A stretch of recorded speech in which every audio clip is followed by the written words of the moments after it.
And so you can see these movements while they're swinging a stick. They're weaving a pattern. So they're weaving a pattern. High, low, in this particular run. Alright? That's why we call it singwali, is because of the interweaving of our sticks. But if you train to interweave your sticks, eventually, if you don't have weapons, you train your hands. The biggest misconception about our art is that it's a weapon-based art. It's not a weapon-based art. Well, on his second trip, when he got to the Philippines, he kind of made a mistake and challenged Lapu-Lapu to a fight. And they went on to the beach, and his Spanish fencing was very good, you know. And the legend says the Lapu-Lapu matched him strike for strike. But the Lapu-Lapu knew the islands. So what did he do? He worked Magellan down into the beach. He worked Magellan down into the water so that the water started taking away this classical Spanish fencing's advantage, which is their footwork. And he killed him. Unfortunately for the Filipinos, the Spanish were a little upset by the killing of their national hero, and so they came and occupied the islands for 400 years.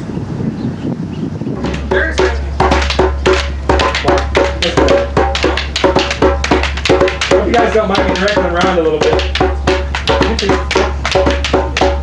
Okay? But as they do some of the more basic singwalis, you can see that these patterns that they're doing, they started out with this high, low, high, low. This is a single singwali. 99% of people that you see work with sticks know this singwali. Okay? The old way involved a little more family movement.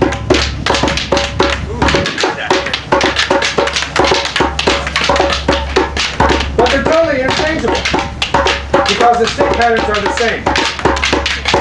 So no matter what I do, as long as he keeps that pattern, I can play the game. Alright? And what's the purpose of the game? To push each other. Alright? To push each other, make each other work a little harder.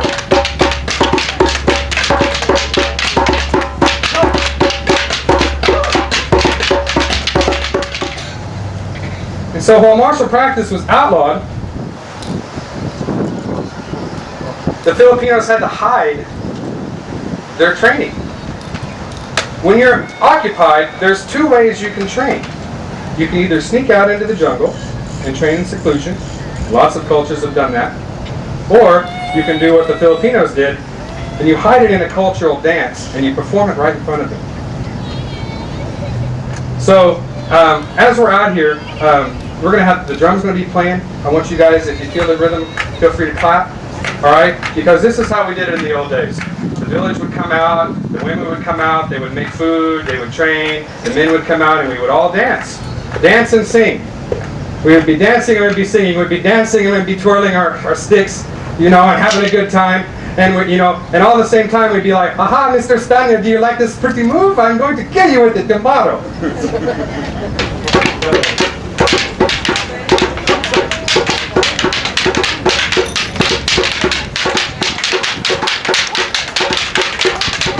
The singwalis become as varied as your imagination. You can do things like that. You can do all up. So we're going to all up.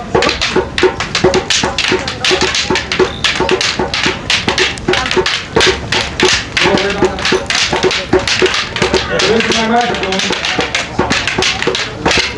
Alright, so we can go around our head. We can even go around our head with both hands. We go double redundant.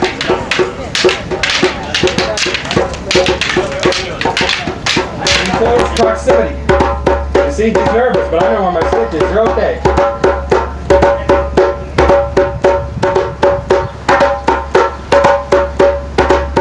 Good, move on to twirls, guys. Now, we give you the keys right up front. These three movements that you've seen these guys do hold all the keys to our art. All the secrets are there. It's only for someone who has the knowledge to open these secrets up to you. Alright? So Larry's going to strike me. He's going to block. He's going to strike. Guess what? He's really hitting me. And guess what? If you don't block, he's going to get hit. It's a very simple rule that's kind of important. Oh my, someone drank a little bit too much water. These same drills, you can expand them. Okay? So I may do the same drill with Larry, where I block and I strike. But instead of just striking, maybe I come back and I redound him. Or maybe I block and I strike and I have an eco and I do block. You know, we have different ways of striking. One of my favorites is the fan style. It's a fun strike to have because if I block, I strike, it's already there. Okay? If you cross, you see, it's already there. And that's one of the things that we like to use is we use what's already there.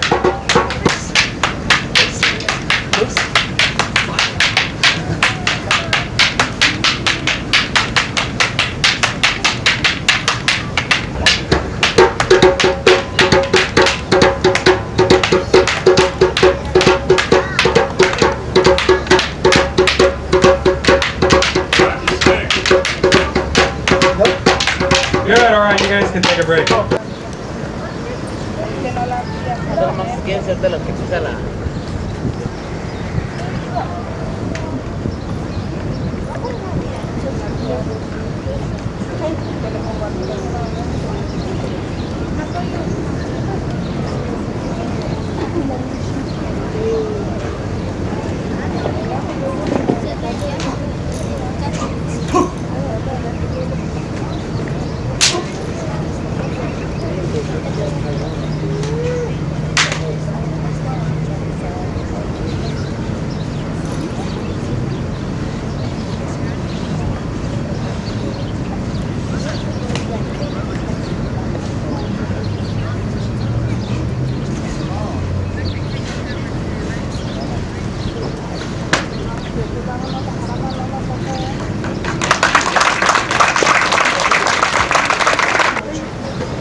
So if Larry attacks me, I can take his weapon from him. And then what do I have? I have two weapons. Okay? No matter what angle Larry comes at me, I have the ability to take his weapon. Now, some people would say that disarms are a waste of time. But you might be surprised that in the middle of a fight, you see this opportunity to take that weapon away from him. So why not do it?